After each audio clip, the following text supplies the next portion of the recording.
panel 6 talk speaker here is going to be Adam Kalish. Did I get that right? Yeah, right on. And he's going to be talking about rethinking teams, accelerating performance through purpose. Big hand for Adam.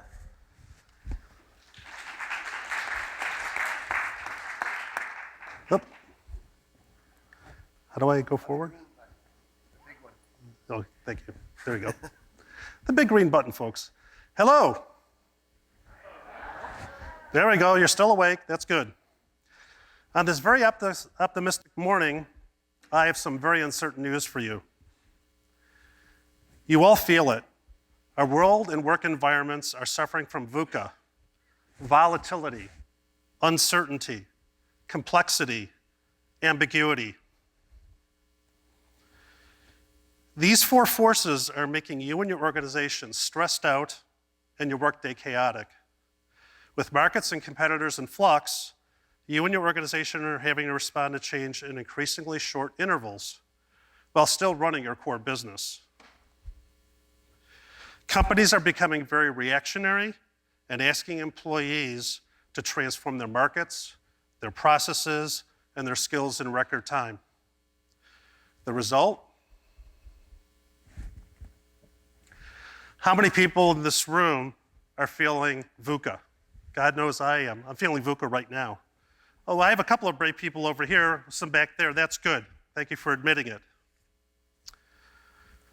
Now, the management consultant, Gary Hamel, said it best in this quote. We're dealing with 3 centuries of layered thinking and action, which makes it very hard to do new things in old ways.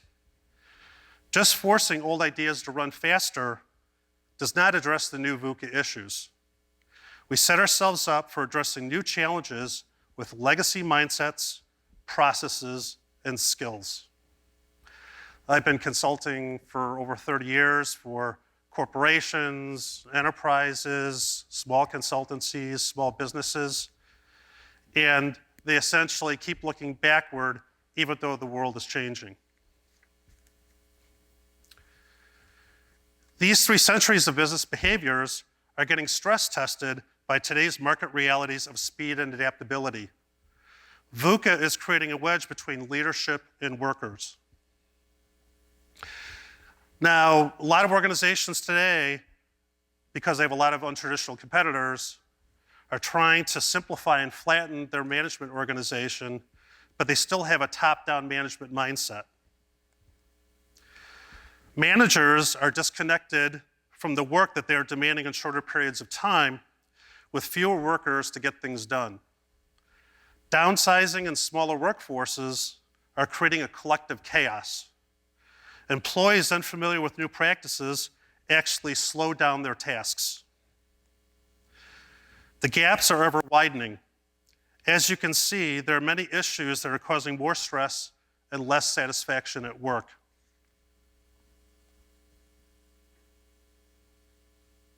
Does this sound familiar? Most teams are just groups, a loose confederation of individuals pulled together by management, told the goals and tasks, and a date when they're due. I call that the do and do model. These groups are trying their best to complete these tasks using old ways of thinking and doing. I've coached probably a couple hundred teams over my career. Some teams have been around for multiple years. Some teams had just formed. And I would say most of the teams that I actually coach are essentially groups. They're not teams yet. They don't have the culture. They don't have the shared tools. They don't have the shared processes. And these are teams that have been working together 3 to 5 years even.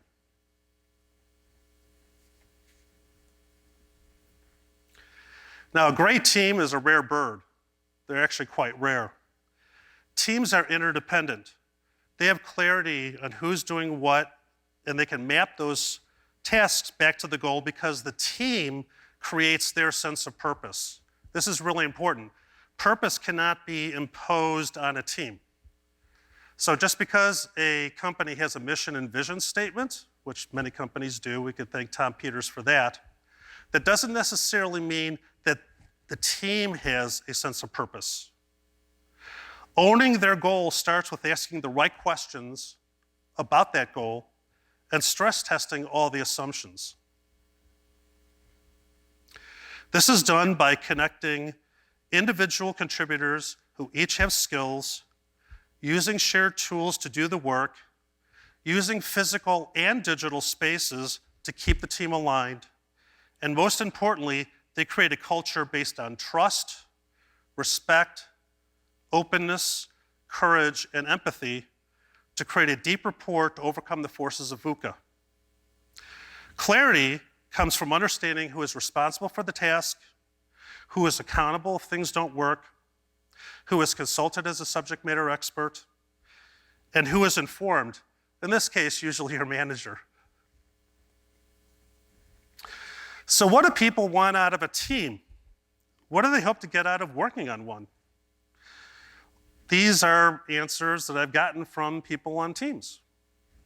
They should all sound familiar to you. You probably want the same things.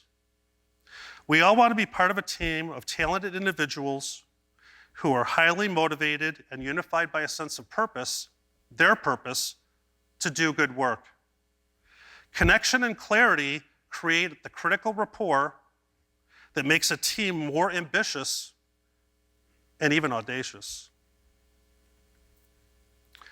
Unfortunately, most employees feel disempowered by the unrealistic expectations of management or disempower themselves due to issues we have discussed so far. Tasks usually are thrust upon them. That means it's pushed to them. And then management micromanages or second guesses their work. So they're told what to do. They're considered a resource. How many people here have heard the term resource? Are you a resource? Yeah. You're like a Lego block. You sort of get popped in, and then somebody else pops you in and pops you out. Excessive meetings. Let's meet. And then all meetings are an hour because the calendaring defaults to an hour. Nobody ever changes the calendar default. So one of the things that I do when I coach teams, I have them go into Outlook or whatever tool they're using for calendaring, and I have them change the default to 15 minutes. That's the default that comes up. And if they need more time, they actually have to change the time, and they have to think about, well, what's the goal of this meeting? And there's a lot of power games and vacuums that go on. We've all seen it. We've all done it, and it's all been done to us. And then there's that wonderful badgering on status by your manager every single day. What's the status of this? What's the status of this? Can you get me a report by Friday in PowerPoint? And then you spend the whole week getting that done versus the actual work done. Where in teams, employees are much more empowered to define their own work. So there actually is this thing called teamwork. They're motivated individuals.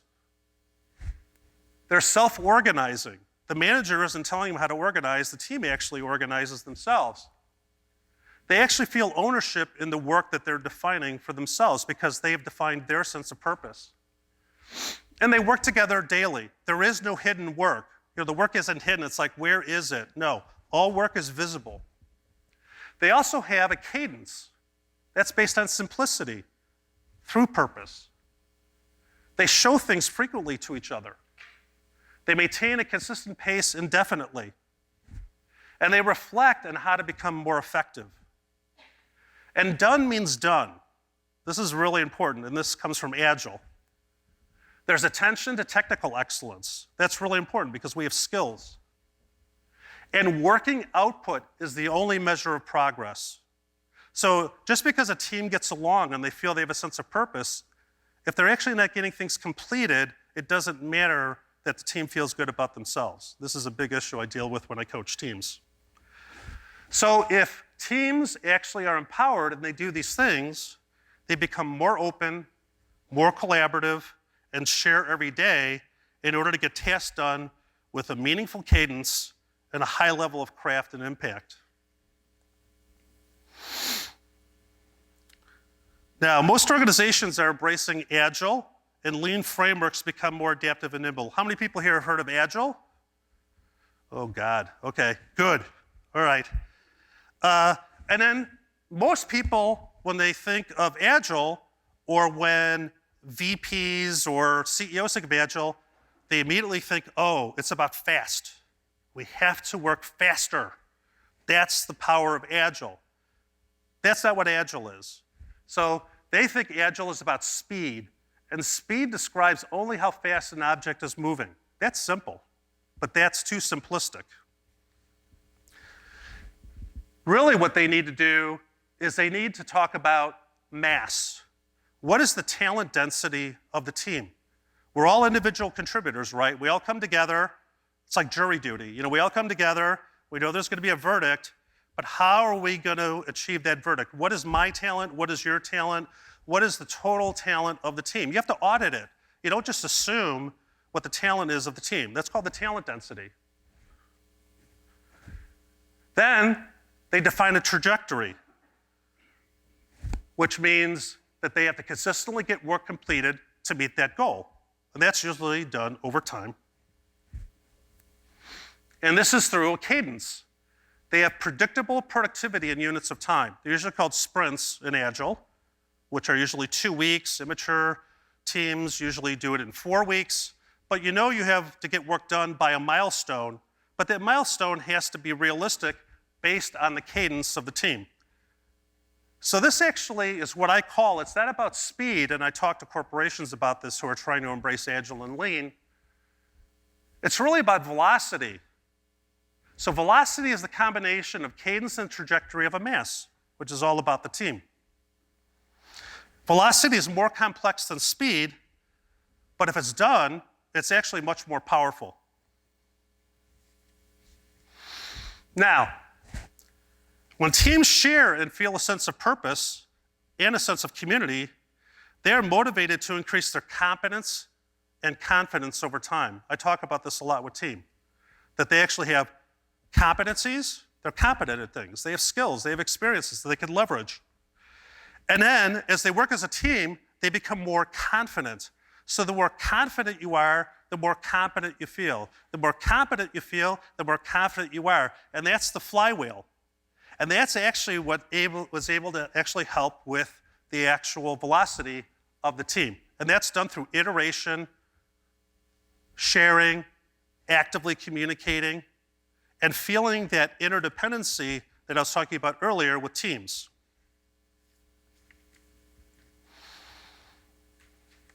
So, how do we go from a group to a team? There are specific stages, and Bruce Tuckman is the one who came up with this. And this actually is forming, storming, norming, performing, and adjourning. How many people here have heard of Bruce Tuckman or this model? Oh, well, actually that's good. Sometimes I give this thing and nobody's heard of it. Now what's really important here is that this framework for me, when I first heard about it, created the breakthrough to address how a group of individual contributors can become a team by linking values with behaviors. This is their sense of purpose, their sense of values. Okay, that's very important. It's not imposed upon them, it actually comes from them. So, what's very important is that when you actually become a team, that you actually sunrise the team. And most teams don't do this. Most groups don't do this. What is the goal? How do we audit the skills and experiences that we have? Are we competent to actually meet this goal? And usually teams have gaps, and they have to find out what those gaps are. They have to talk about what are the work preferences that they want to actually have. I'm usually a questioner. I ask lots of questions. The other person is more of an explorer. You want to find out what their work preferences are so you can actually work together effectively.